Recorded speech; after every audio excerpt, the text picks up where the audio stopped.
रामकृष्ण हरी. जगद्गुरू श्री संत श्रेष्ठ तुकाराम महाराज यांचे चरित्र आज आपण पाहूयात.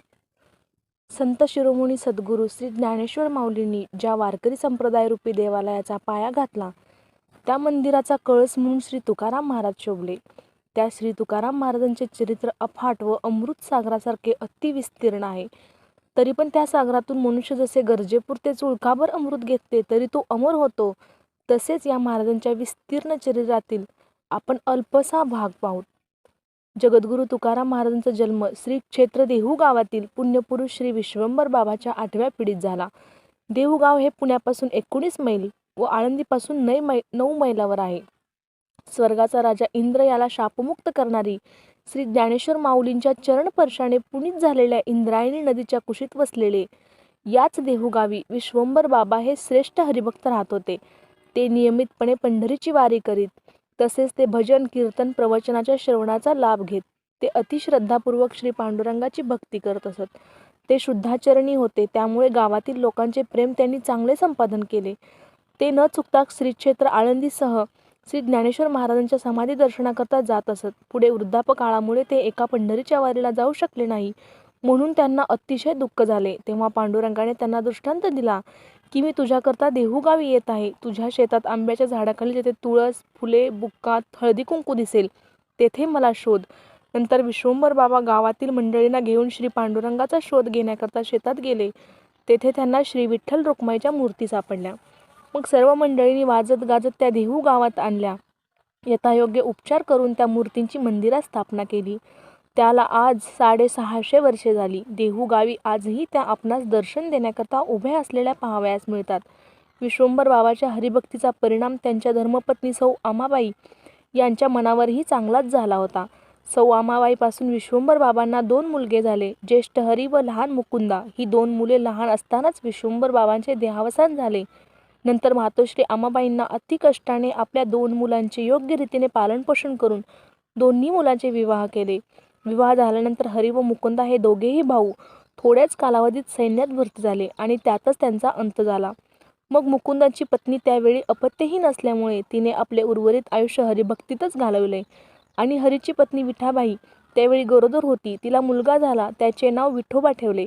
पुढे विठोबाला पदाजी नावाचा मुलगा झाला. पदाजीला शंकर झाला. शंकरला कान्हा झाला. कान्हाला बोलोबा झाला आणि बोलोबाला आपल्या धर्मपत्नी सौ कनकाईपासून सावजी, तुकाराम आणि कान्होबा अशी 3 मुले झाली. जगद्गुरू श्री तुकाराम महाराजांचा जन्म इसवी सन 1608 मध्ये श्री क्षेत्र देहू गावी झाला. त्यांच्या घराण्यात हरिभक्ती परंपरेने चालत आल्यामुळे त्या हरिभक्तीचे ठसे बालपणीच महाराजांच्या मनावर उमटत होते. मातापित्यांचे छत्र डोक्यावर असल्यामुळे त्यांचे बालपण अतिशय आनंदात चालले होते. घरी शेतीभाती उत्तम होती. बोल्लोबांनी आपल्या 3ही मुलांचे विवाह क्रमाने उरकले. लोहगावच्या मोझ्याची मुलगी होती. तिचे नाव रखुमाई होते. तिला लहानपणापासूनच दम्याचा आजार होता. तो आजार बरा होण्याची चिन्हे दिसेनात. त्याकरता बरेच औषधोपचार करून पाहिले. नंतर बोल्लोबांनी तुकाराम महाराजांचा दुसरा विवाह केला. तो विवाह पुणे येथील शुक्रवार पेठेत राहणारे सावकार श्रीपतराव गुळवे यांची कन्या जिजाबाई हिच्याबरोबर झाला. यावेळी महाराजांचे वय 16 वर्षाचे होते. प्रपंचाचा भार वयाच्या 13व्या वर्षीच महाराजांच्या अंगावर पडला होता. पुढे वयाच्या 17व्या वर्षी महाराजांचे आई वडील व थोरल्या भाऊजाईचे निधन झाले. महाराजांचे थोरले बंधू सावजी हे लहानपणापासूनच विरक्त वृत्तीचे होते. पत्नी वारल्यानंतर ते अधिकच विरत बनले आणि नंतर ते घर सोडून निघून गेले. तेव्हा तुकाराम महाराजांना अत्यंत दुःख झाले. हे सर्व दुःख सहन करून आपल्या दोन्ही पत्नी व रखुमाई झालेला मुलगा संताजी व धाकटा बंधू कान्होबा आणि त्याची पत्नी या सर्वांना बरोबर घेऊन सुखाचा संसार करू लागले. अशा तऱ्हेने आनंदाने चाललेल्या संसाराला दृष्ट लागावी अशी काळाची पावले उलटी पडू लागली. त्यावेळी महाराष्ट्रात चोहीकडे दुष्काळाची भीषण छाया पसरली. त्यातच त्यांची प्रथम पत्नी रखुमाई व मुलगा संताजी यांचे निधन झाले. दुकानदारीचे दिवाळे निघाले. शेती नापेर झाली. गुरेढोरे देशोधडीला लागली. दुष्काळाची भयानकता वाढीस लागली. अशा तऱ्हेने तुकाराम महाराजांच्या उभ्या संसाराची वाताहत झाली. सारा संसार धुळीस मिसळला. उत्तराचे दुःखही पाहावेना, ते त्यांना सहनही होईना. या सर्व भयंकर आपत्तींना महाराज हताश झाले. त्यामुळे त्यांची वृत्ती विरक्तीकडे धावू लागली. ते एकांतात राहू लागले. भामगिरी, भंडारा डोंगर, गोरा डोंगर या ठिकाणी बसून ते वस्तुस्थितीचे चिंतन करू लागले. ध्यानधारणा करू लागले. त्यावेळी ते पूर्णपणे हरिभक्तीकडे वळले. तेव्हा त्यांचे वय अवघे 21 वर्षाचे होते. एकांत सेवनेचा महाराजांना छंद लागला. प्रातःकाळचे सर्व विधी उरकून ते दररोज भामचंद्र भंडारा अगर गोरांडा येथे जाऊन निवांत चिंतन करू लागले. त्यांनी श्री पांडुरंगाचा ध्यास घेतला. दिनरंजी हाची धंदा, गोविंदाचे पवाडे अशा रीतीने महाराजांच्या अंतःकरणात अढळ श्रद्धा निर्माण होऊन ते देवावर नितांत प्रेम करू लागले. तसेच नियमितपणे पंढरीची वारीही करू लागले. महाराजांची ही एकविध भक्ती नित्य नवीनपणाने वाढीस लागली. पुढे महाराजांनी आपल्या घरी असलेल्या विठ्ठल मंदिराचा जीर्णोद्धार केला. नंतर तेथे भजन, पूजन, कीर्तन, प्रवचनाचे कार्यक्रम नित्य घडू लागले. श्री तुकाराम महाराजही त्या कार्यक्रमामध्ये रंगून गेले. वरचेवर साधू संतांच्या गाठीभेटी होऊ लागल्या. अशा रीतीने त्यांच्या भगवत भक्तीत रंग भरू लागला. आवडीने पुरे सेविता नसरे, पडियेले धुरे सवे गाठी. दिवसेंदिवस त्यांच्या परमार्थिक आनंदाला द्विगुणित होऊ लागला. श्रवण सुखाचा लाभ त्यांना पुरेपूर मिळू लागला. ग्रंथराज श्री ज्ञानेश्वरी, महाभारत, शास्त्रे, पुराणे, वेदांताचे वाचन करून ते चिंतन मनन करू लागले. संसारातील सुखदुःखांना धैर्याने तोंड देत असताना श्री तुकाराम महाराजांना आपल्या गणगोत्रांचा, इष्टमित्रांचा, जवळच्या लोकांचा विपरीत अनुभव आला. त्यामुळे त्यांना संसाराचा फोलपणा कळून चुकला. त्या संबंधी ते विटले. अशा तऱ्हेने त्यांनी आपल्या संसाराची विल्हेवाट लावली आणि मग सत्याचा शोध घेण्याचा चंग बांधला. त्या निमित्ताने त्यांनी भामगिरीवर वस्ती केली. निश्चयाने त्यांनी ध्यानधारणा सुरू केली. त्यांच्या प्रयत्नांना 15 दिवसात फळ मिळाले. श्री पांडुरंगाचा साक्षात्कार त्यांना झाला. सत्य सापडल्यामुळे त्यांना अति आनंद झाला. पुढे वयाच्या 24व्या वर्षी त्यांना गुरुकृपा लाभली. तुकाराम महाराजांनी हरिभक्ती कळसाच पोहोचली. त्यांचे मन अगदी बोधावर झाले. सहनशीलता शिगेस गेली. प्राणीमात्रांवरील दयाबुद्धी वाढतच होती. त्यांचे शुद्ध आचरण लोकापुढे आदर्श निर्माण करत होते. अशा वेळी आपल्या नित्यक्रमाप्रमाणे ते एकदा एकांत सेवनाकरिता भंडाऱ्यावर गेले होते. त्याच दिवशी ब्राह्म मुहूर्तावर स्वप्नामध्ये बाबाजी चैतन्य या गुरुदेवांनी त्यांना गुरुपदेश करून त्यांच्यावर अनुग्रह केला. सत्य गुरुराय कृपा मज केली, परिणाही घडली सेवा काही. सांपड विले वाटे जाता गंगा स्नाना, मस्तकी तो जाना ठेविला कर. बाबाजी चैतन्यांनी त्यांना मुख्य मंत्र दिला, रामकृष्ण हरी. तो दिवस होता माघ शुद्ध दशमी शके 1554, गुरुवार दिनांक 10 जानेवारी 1633. माहो शुद्ध दशमी पाहोनी गुरुवार, केला अंगीकार तुका म्हणे. श्री जगद्गुरूंच्या परम कृपेने भंडारा डोंगरावर महाराजांना कवित्व स्फुरण झाले. येथून पुढे ते शीघ्र गतीने अभंग रचना करू लागले. एकदा महाराज भंडारा डोंगरावर असताना जिजाबाई त्यांना भाकरीचे गाठोडे घेऊन चालल्या. त्यांच्या पायात मोठा काटा रुतला. त्यामुळे त्या वेदनांनी तळमळू लागल्या. तेव्हा श्री पांडुरंगाने गुराख्याचा वेश धारण केला व तेथे देवानी जिजाबाईच्या पायात रुतलेला काठा काढला. अशा तऱ्हेने महाराजांचे सर्व कुटुंब भगवत कृपेस पात्र ठरले. हरिनामाचे महात्म्य महाराज गाऊ लागले. त्यांच्या अमृतमय प्रासादिक वाणीचा ओघ जनमानसापर्यंत पोहोचू लागला. ते थोर संतांचे गुणवर्णन करू लागले. संतांच्या उपकाराची जाणीव महाराजांना होऊ लागली. आळंदी पंढरीच्या वारीत संतांच्या सतत गाठीभेटी होऊ लागल्या. त्यांना त्यांच्या सत्संगाचा लाभ मिळू लागला. श्री गुरुकृपेने संतांवरील त्यांचा विश्वास द्विगुणित झाला. संत सेवेचा आनंद त्यांना भरपूर मिळू लागला.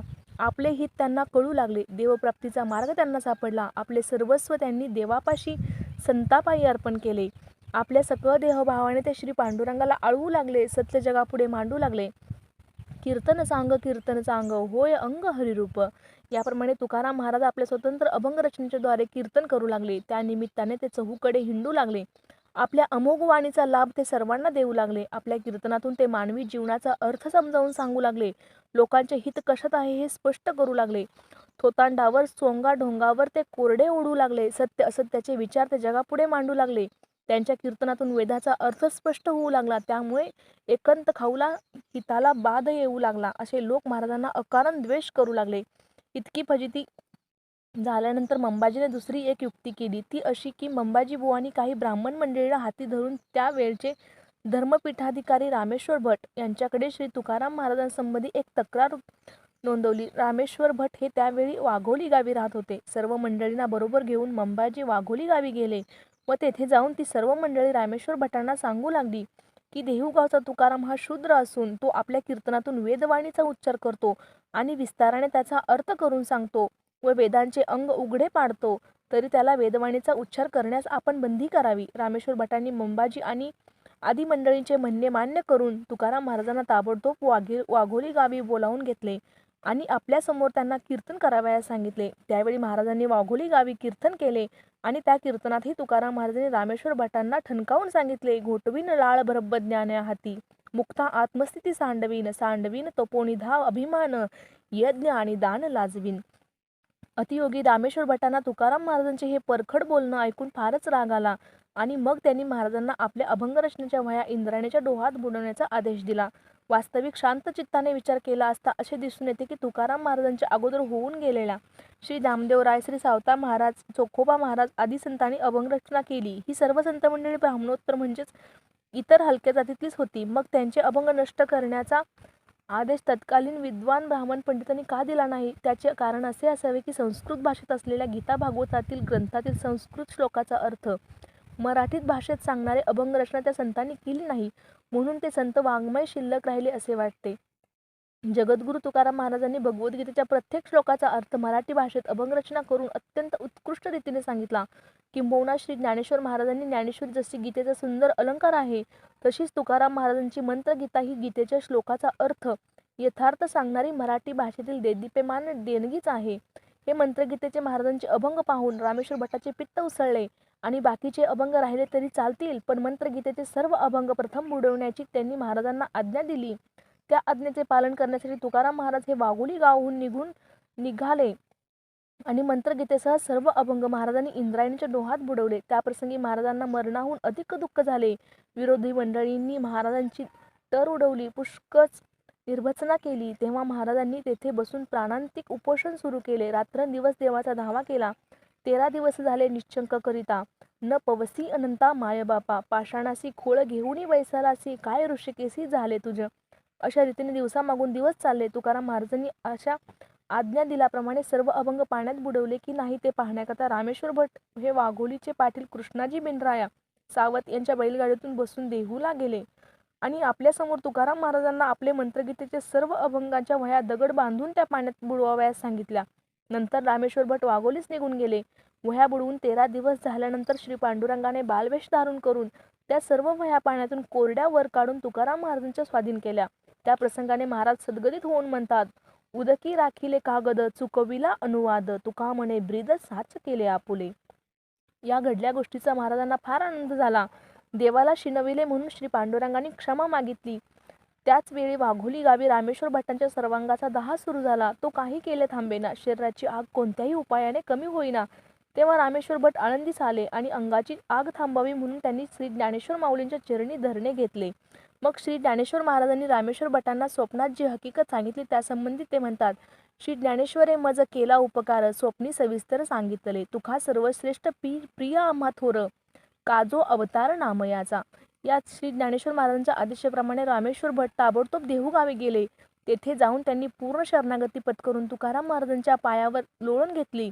रामेश्वर भटांचे हे कृत्य पाहून महाराजांना गहिवर आला. रामेश्वर भटांनी आपल्या पायावरून उठवले आणि प्रेमभराने त्यांना दृढ आलिंगन दिले. त्याबरोबर रामेश्वर भटांच्या शरीराची आग तत्काल शांत झाली. रामेश्वर भट म्हणतात, म्हणे रामेश्वर त्याचा समागमे, झाले हे आराम देह माझे. असा रोकडा अनुभव आल्यानंतर रामेश्वर भटांनी तुकाराम महाराजांचे शिष्यत्व पत्करले. ते महाराजांच्या नित्य समागमात राहू लागले. त्यांच्या कीर्तन श्रवणाचा लाभ घेऊ लागले. त्याबद्दल रामेश्वर भट म्हणतात, अमृताची वाणी वरुषला शुद्ध, करी त्या अशुद्ध ऐसा कोण. तुकाराम महाराजांसंबंधी अशी नित्य नूतन प्रचिती रामेश्वर भटांना येऊ लागली. महाराजांचे थोरपण त्यांच्या पूर्णपणे लक्षात आले. अशी अनुभूती रामेश्वर भटांना मिळाली म्हणून तुकाराम महाराज हे निस्सीम सेवक बनले. तुकाराम महाराज पाहुणे म्हणून आपल्या मामाच्या गावी लोहगावला येत असत. लोहगाव त्यांच्या सासूरवाडीही होती. या गावी ते आले म्हणजे बरेच दिवस राहत असत. मग तेथे दररोज कीर्तनाचा कार्यक्रम होत असे. त्यांचे कीर्तन ऐकण्याकरता छत्रपती शिवाजी महाराजही लोहगावला येत असत. तुकाराम महाराजांवर त्यांचे अतिशय प्रेम होते. साधू संतांचा यथासांग आदर सत्कार करणे हा छत्रपतींचा स्वभावच होता. महाराष्ट्र धर्म महाराजांचा अतिप्रिय होता. त्यानुसार हे छत्रपतींना शिकवत असत की राजधर्माचे न्यायाने पालन करावे, प्रजेवर पुत्रवत प्रेम करावे, शत्रूपासून सावध राहावे, तुमच्या राज्याची योग्य रीतीने वाढ व्हावी, हाच तुमचा खरा क्षात्रधर्म, त्याचेच तुम्ही आचरण करावे. आम्हाला बरे वाटावे असे तुम्हास वाटत असेल तर आम्ही तेने सुखी म्हणा विठ्ठल विठ्ठलमुखी, तुमचे एर वित्त धन ते मज मृत्तिके समान, कंठी मिरवा तुळशी व्रत करा एकादशी, म्हणवा हरीचे दास तुका म्हणे मज हे आस. छत्रपतींनी पुष्कळ धनद्रव्याचा नजराणा पाठवला. त्यांनी तो परत पाठवला. त्याचा स्वीकार केला नाही. लोहगावी तुकाराम महाराजांच्या बाबतीत आणखी एक चमत्कारिक प्रसंग घडला. तो असा की शिवबा कासारे तुकाराम महाराजांचे शिष्य लोहगावी राहत असत. तुकाराम महाराज लोहगावी आले म्हणजे ते आपला सर्व उद्योग सोडून रात्रंदिवस महाराजांची सेवा करत असत, त्यांच्याजवळच राहत असत. त्यामुळे प्रापंचिक अडचण निर्माण होत असे. तेव्हा शिवबा कासाराची बायको त्यामुळे त्रासून जात होती.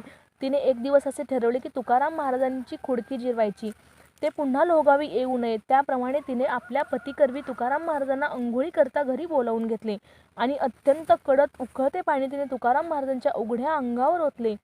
त्यामुळे महाराजांचे सर्व शरीर भाजले. जळो माझी काया लागला ओनवा, धावरे केशवा मायबापा, पेटली सकळ कांती रोमावळी, नावरे हे होळी दहन जाते. असला भयंकर प्रसंग तुकाराम महाराजांनी श्री पांडुरंगाच्या कृपेने सहज लिहिलेने सहज केला. त्याबाबत त्यांनी कोणालाही दोष दिला नाही. उलट महाराजांनी त्या बाईचे आभार मानले, कारण या प्रसंगाने माझे अनेक जन्माचे पाप नाहीसे केले. त्याचा भोग संपला. महाराजांच्या मुखातून निघालेले हे निष्पाप निर्मळ उद्गार ऐकून शिवबा कासाराची बायको अतिलज्जित होऊन तुकाराम महाराजांच्या पायावर लोळण घेऊन तिने महाराजांची क्षमा मागितली. तुकोबारायाने तत्क्षणी दया दाखवून क्षमा केल्यावर ती बाई त्यांच्या चरणी लागली. शिवबा कासारे महाराजांच्या 14 शिष्यापैकी एक होते. गंगाराम मवाळ आणि संताजी जगनाडे तेली हे दोघेजण महाराजांच्या अभंगाचे लिखाण करीत असत. गंगाराम मवाळ ध्रुपद म्हणायचे. रामेश्वर भट वाघोलीकर महाराजांबरोबर देहूला 12 वर्ष राहिले होते. महाराजांच्या प्रयाण समयी काही वाद निर्माण झाला होता. त्यावेळी यांनीच शास्त्रीय पुरावा येथे सादर केला. कोंडोपंत लोहरकर काशी यात्रेला गेले तेव्हा त्यांच्याबरोबर महाराजांनी श्री विश्वनाथ, गंगामाई आणि गया वर्जनाकरिता पत्रे दिली होती. महाराजांच्या जीवनात ज्ञान आणि उपासना एक झाली होती. महाराज आपल्या जीवनात तर भक्तिप्रेमाचा विशुद्ध आनंद लुटत होते. त्यांची अखंडित प्रसन्नता कोणीही केव्हाही हिरावून घेऊ शकत नव्हते. महाराजांकडे संसारी लोक आशीर्वाद घ्यायला येत होते, तर पारमार्थिक साधक परमार्थाच्या वाटा विचारायला येत होते. मुक्त असलेले पूर्ण पुरुष ज्ञानोत्तर प्रेमभक्तीचा आनंद जीवनमुक्तीपेक्षा कितपत श्रेष्ठ आहे व तोही आपणास मिळावा यासाठी महाराजांची जवळीक साधत होते. महाराजांची जिथे जिथे कीर्तने होत असत तिथे तिथे या व अशा अनेक लोक त्यांच्या भोवती जमू लागले. महाराजांच्या कीर्तनातील उपदेश ऐकून लोकांचे समाधान होत होते. कीर्तनाद्वारे मेघवृष्टीप्रमाणे हा सहज होणारा उपदेश त्यांचा जसा अधिकार असेल त्याप्रमाणे त्याचा फलीभूत होत होता. सूर्याचे उगवणे पूर्वेकडे सहज होत असते व तो प्रवास करत नित्याप्रमाणे पश्चिमेकडे मावळण्यात जात असतो. परंतु ज्यामध्ये सर्व जगाला प्रकाश मिळतो त्यांचे सर्व जीवन व्यवहार सुरू होतात. त्याचप्रमाणे आता महाराजांच्या सहज जीवनाचा अनेकांना उपयोग होत होता. महाराजांचा एक दिवस वाटू लागले आपण ही भूतल यात्रा संपवावी म्हणून. त्यांनी भगवंताकडे प्रार्थना केली. आता दिसो नये जना ऐसे करी नारायणा. त्यांनी सनकादिकांनाही प्रार्थना केली. आपण भगवंताच्या सतत सानिध्यात असणारे आहात. माझा एक निरोप भगवंताला सांगा. तुम्ही सनकादिक संत म्हणविता कृपावंत. गरुडाचे पायी ठेवी वेळोवेळा डोई. गरुडाचीही त्यांनी प्रार्थना केली व त्यास भगवंतांना आपल्या वैकुंठास नेण्यासाठी लवकर आणण्यास सांगितले. तसेच लक्ष्मी व शेष यांचीही विनवणी केल्याचा अभंग आपण ऐकलात. संपूर्ण अभंग पाहून घेणे. आपुल्या माहेरा जाईन मी आता, निरोप या संता हाती आला. एके दिवशी प्रत्यक्ष भगवान महाराजांना वैकुंठास नेण्याकरता आले. श्री तुकोबारायांच्या घरी आले. तो दिवस होता फाल्गुन शुद्ध दशमीचा.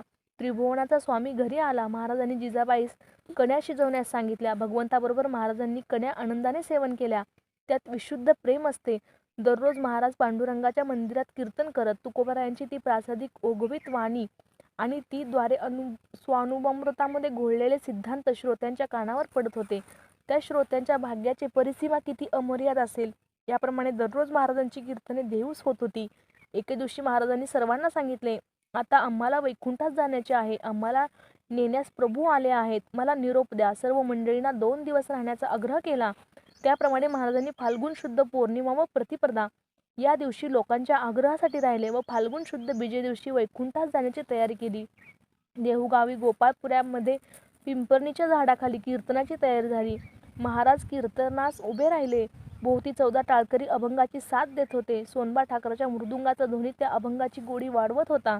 कीर्तनाचा अभंग होता, घोटवीन लाळ ब्रह्मज्ञाने हाती, मुक्ता आत्मस्थिती सांडवीन. महाराजांचे ते अमृताला पैजा जिंकण्याचे लावणारे प्रासादिक ओघवे ते वक्तृत्व, विशुद्ध अंतःकरणातले भगवत भक्तीत व गुरुनिष्ठेने रंगून गेलेले टाळकऱ्यांची साथ व महाराजांवर निस्सीम प्रेम करणाऱ्या व कीर्तनात सतत साथ देणाऱ्या त्या सोनबाच्या मृदुंगाची ध्वनीची जोड या त्रिवेणीमध्ये असे श्रोते तल्लीन झाले होते. कीर्तन संपल्यावर महाराजांनी सर्वांना सांगितले, आता आम्ही प्रभूकडे जातो. आणि सर्वांसमक्ष महाराज विमानात बसले व विमान आकाश मार्गाने गमन करू लागले. या प्रसंगाचे वर्णन रामेश्वर भटांनी आपल्या शब्दात अभंगाकरता केले आहे. म्हणे रामेश्वर सकाळा पुसोनी, गेला तो विमानी बैसोनिया. तसेच महाराजांचे शिष्य निळोबारायही महाराजांच्या आरतीच्या अभंगात भावपूर्ण वर्णन करतात. प्रयाणकाळी देवे विमान पाठविले, कलीच्या काला माझी अद्भुत वर्तविले. मानव देह घेऊन निजधामा गेले, निळा म्हणे सकळा संथा तोषविले.